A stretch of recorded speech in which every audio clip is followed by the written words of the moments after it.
Hope so. Thank you very much for attending this talk and for your interest in our work. Well, I'm professor in Spain, in the University of Coruña, and I conducted research more than 15 years ago on advanced static analysis of programs and founding a startup company called Appentra, trying to find different innovative ways to help HPC developers to port the codes and modernize their codes for modern hardware, either using multi-cores, Xeon-Phis, GPUs, whatever the hardware it is. Okay, so here we are presenting a new tool that we have just finished developing almost last week, and we expect to launch during the following months, beginning of next year. And everything of the work we are doing is based on the LLVM infrastructure. That is a common infrastructure for the whole industry as far as we know. So all of the techniques and advanced analysis that we do is on top of this infrastructure that is used by Intel, NVIDIA, IBM, all of the major labs and major industries.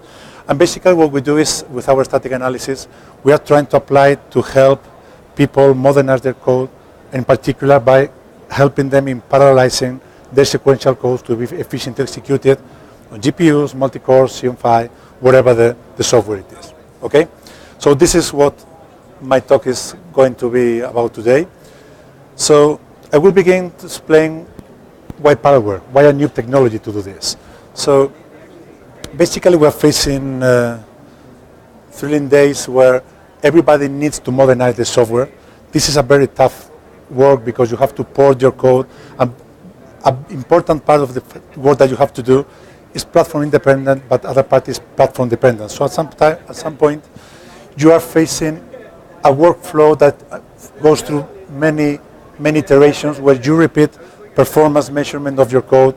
You have to decide how to parallelize your code, compile it to binary, debug it, execute it, until you achieve the performance that you need for your applications. So all of these stages of the workflow are covered by flagship products that you have available in the market, either commercial or free. But there is one stage, that is the parallelization stage, that currently remains almost as a manual process. You must learn to parallel programming, or you must have experts in your team that help you to modernize, to port, and to parallelize your code. So this, even today, remains also almost as a manual process. So the question is, how can we help you? How can we make this stage easier for you to port your codes and to develop your scientific codes? So after 4 years since we founded the company, we engaged with the Orange National Laboratory, and it has been very important for us because we had the opportunity to collaborate with people that knows really well the needs of their real users, the users that know all of these stages are covered, as I said, by a variety of tools. But for parallelization, you don't really have a tool that makes the work for you.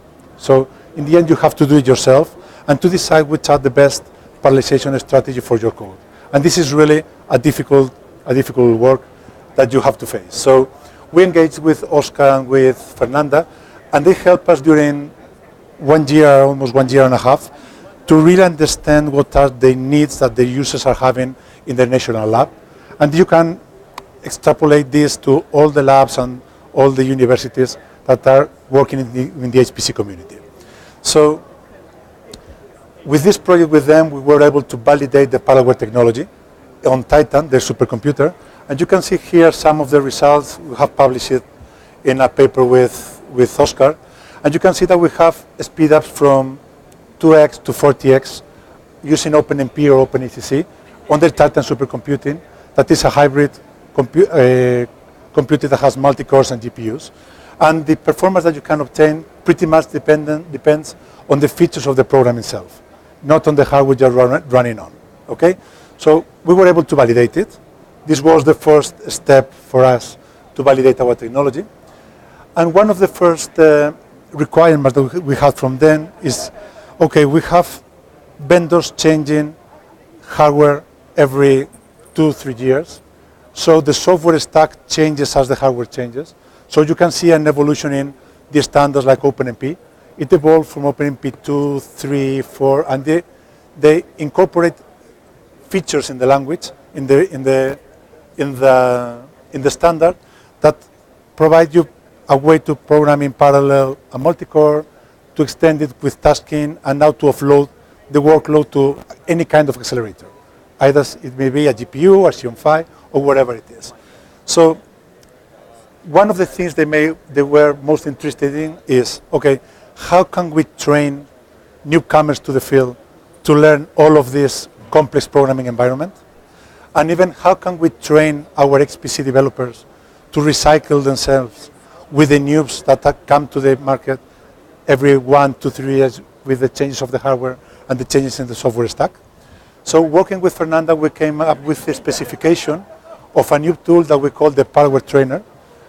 This is the one that we will be presenting here today.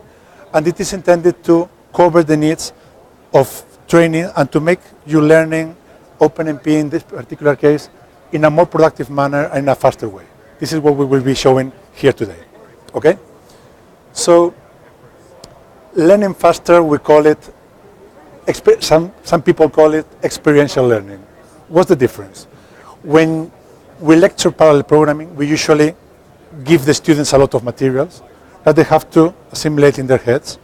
The next level to increase the retention of learning by the students is, okay, let's provide them with some exercises that they can play with and they can learn and they can apply what they have learned in 1, 2, 3 days course of labs, okay? So, but still there is a very, very, very big gap between the complexity of the codes that you can face in that 2, 3 days training and the complexity of your code when you go back office and you try to apply everything you have learned to the code that you have in your science or in your daily work. So for you to really apply all you have learned and go back to your office and apply it immediately, what you really need is from the very beginning to begin to practice with everything you have learned in a very easy manner, in a very fast manner, and applying it to your code. So when you finish your course, your learning course, you have already been able to apply what you have learned to your real code. So when you go back to your office, you don't begin from scratch. You begin with something that you have learned during the courses. Okay? So this is what some people call experiential learning. That is a student-centric approach where you learn by practicing immediately with your codes and with what you are doing. So let me show you a demonstration of the tool.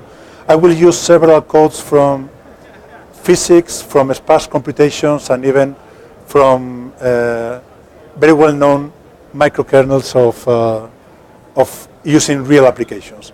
And we will do it with OpenMP, and we can do it either with GCC or the PGI compiler or the Intel compiler.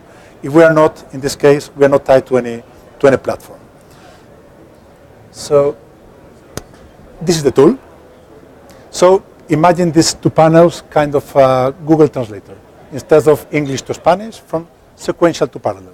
So you can choose what kind of pragmas you want to use, either OpenMP or OpenECC. Okay? Here you have a project manager. It's where you can have your codes or the exercises that the lecturer provides you during the course. And you can have the sources, and you can open these codes. Let's begin with a simple example. You open the code, and you can see instantly that this parallel code has been generated by the parallel technology. We have analyzed the code. We have analyzed the dependencies. We have detected a reduction operation on the variable sum. We do all this job for you. We extract the parallelism. We decide whether it can be parallelized or not. We build the best parallelization strategy for this, and we implement it in OpenMP for you. Okay? This is all that we are doing at this moment. So at this point, what you can do in this part of the GUI, you have two profiles, sequential and parallel. This has been tested for the first time in the Barcelona Supercomputing Center 3 weeks ago, and some students really find it really useful to learn using this tool. So here what you can do is, you select the sequential profile, you can select the compiler of choice, let's use the GNU compiler, and you can, for the project that you have active, in this case, the P project, you can clean the profile, build the profile. You can see that we are compiling all of the sources of the program, and you can run it. Now this is executing sequentially in my laptop, something above 2 seconds. Now we want to go to parallel. We can again clean the execution profile, build the code in parallel, activating OpenMP, OpenECC support, or the support that you need. And now we run it again. And you can see that we did not obtain any speed up. The reason is that with the GUI, you have your sequential code, the only code that you have to maintain, that you have to write, and you have the parallel code. The question is, what version of the code, the sequential of the parallel, was used for the parallel execution? And how you, user, can you choose which version you want the tool to use? So you have to focus on this button here. If I click here, you can see that the GUI is telling you, okay, instead of compiling and generating the binary with the sequential code, I will use this parallel version that you are telling me to use. Now, when you recompile, I will use some shortcuts, clean, compile. You can see that we are compiling the version, the parallel version that we have just selected. Okay? And now you can run for X faster, right? So this is the first, the most basic usage of the tool. Let's see a more complex example. For instance, this Mandelbrot set. I activate this project so that when I activate the project, what this means is that the execution profiles will use the source code of this project.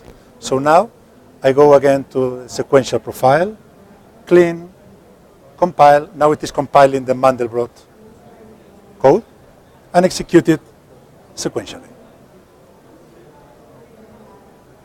In the meanwhile, I can open the Mandelbrot code. You can see that is much more complex code. Imagine whether you can figure out if this code can be executed in parallel or not. We do it for you, and we build the parallel implementation for you. Here you can see the parallel pragma with appropriate scoping, sharing, and private variables, as well as a schedule that we can derive. Okay? And again, you can select this version so that this is the one that is used for the parallel execution. You go to the parallel profile, clean, compile, and run. And it is 10 seconds down to 2 seconds. Okay? And now there is an important feature that we have here. That's these buttons. When you are learning, if I am a lecturer, I want to propose you an exercise, and I typically describe you a parallel implementation. But now I want you to fine-tune pragmas and clauses so that you can increase the speed up of your parallel implementation. So this is a complete editor. You can modify the code here, but you cannot modify the parallel version that we have automatically generated. So for you to fine-tune it, what you can do is create a copy of this parallel implementation. Let's call it version 1. And now you can edit this. Let's change the schedule. For instance, to dynamic. We save. We select this version for parallel execution. And now we go again down to the profile. We compile and run. And from 2 seconds goes down to 1.5 seconds. Because you can play and you can handle different versions that enable you to fine-tune the parallel implementation that the technology has provided you. Okay? This is very interesting for learning because you can try different parallel implementations and fine-tune it to the needs of your code. And you can open your own codes here, and you can see what the tool generates and fine-tune it to your needs. And finally, let's activate this project, because it is interesting because here it is a sparse matrix vector product that typically all of the tools fail to parallelize because you have these arrays here, row, ptr, and calling that are unknown, whose values are unknown and compile time. But the fact that you don't know the values, it should not prevent you from parallelizing the code. what must have impact is in the performance that you can get, depending on the values of the arrays. But you can still parallelize it by protecting the appropriate instructions with appropriate atomic operations. So again, we can do this for you. And we can even parallelize both loops and minimize the overhead across loops by using a unique parallel region for both two loops. So this kind of optimizations to minimize synchronization is also in the technology. And other things, now we have the most basic parallelization strategies implemented, but in the following months we will be incorporating and supporting new parallel implementations to provide you a variety of implementations that you can just try and test and see which is the best for your needs or for your code. Okay? Any questions so far? Okay, so this is the most basic usage, and just to summarize, what we have is an interactive tool for HPC training. There are even users that are saying that they can use it even for developing. If you are not developing large codes of millions of source lines of code, but the small codes that you are prototyping, you can even put into the tool and will help you to parallelize it. Even if you're not training or you're not doing self-learning of OpenMP or whatever standard. You can even use it for a small developing of parallel prototypes. So we have a complete interactive real-time editor. It's the only technology that can do this interactively. We assist you in the parallelization with OpenMP, and of course also with other standards like OpenECC. We are supporting C, and we plan to support Fortran. We are working and collaborating now with PGI and NVIDIA, that they are creating support for Fortran for the LLVM infrastructure. We are working very closely with them to try to have Fortran support during next year. Excuse me, what Sure. about C++? Sorry? What about C++? It's one of our goals also. As long as, at this moment, as long as you have a C++ code and the most intensive part is C-like with C syntax, you can tune it and you can compile it and use it. But we also expect to improve the technology so that you can handle even classes of the STL, vectors, and handle them as regular arrays and provide you support for that. So, in addition, we will also incorporate detailed reports of what parallelism has been extracted and why it has been extracted so that you can learn by examples. And also when the tool fails to parallelize, we will provide you meaningful messages to tell you, okay, we have failed because of the reason, not just because there is anti-output or true dependencies that you cannot really figure out what is the relationship of that type of dependencies with the code that you're writing, okay? So we'll translate this into meaningful code, meaningful messages from you. And of course, we will support multiple compilers. And finally, I would like to finish this presentation with explaining what is this take away your work. Take away your work, what we mean by this is that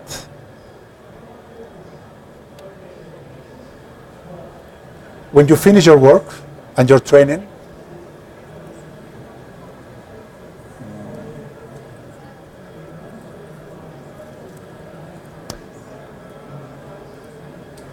when you create a project in Parallel Trainer, you select a directory, and it creates all of this directory structure for you, where you have separated the sources, the binaries for precompilation, the executables, and you can even add in resources different data sets that you can use to run the experiments.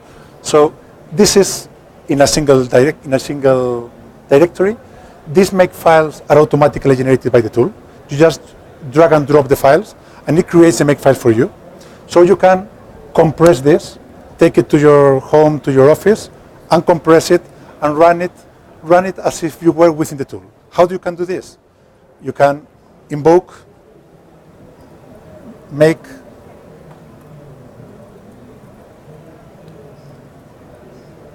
like this. And it is making exactly the same that you can see in the console of the UI. This is what we mean by takeaway.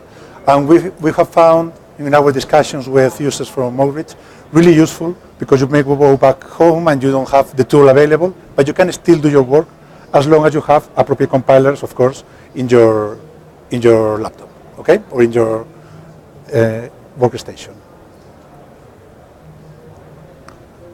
So finally, as conclusions, I want to begin with this because we are really proud of it. We have been selected as a startup company based in Spain. We have been selected for this Emerging Technology Showcase.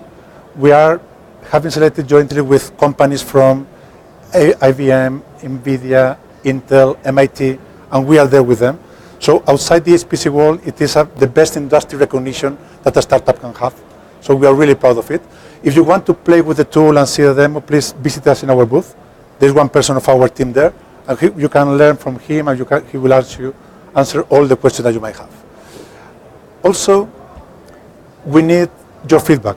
We need feedback from real users. There are so many things that we have to do in the UI, in the technology, different parallelization strategies to support. The question for us are, which are the most important for users? For that, we need your feedback. So we have created an early access program where we are inviting all of the people in the national labs, people in academia. Of course, we are inviting you as attendees to this talk.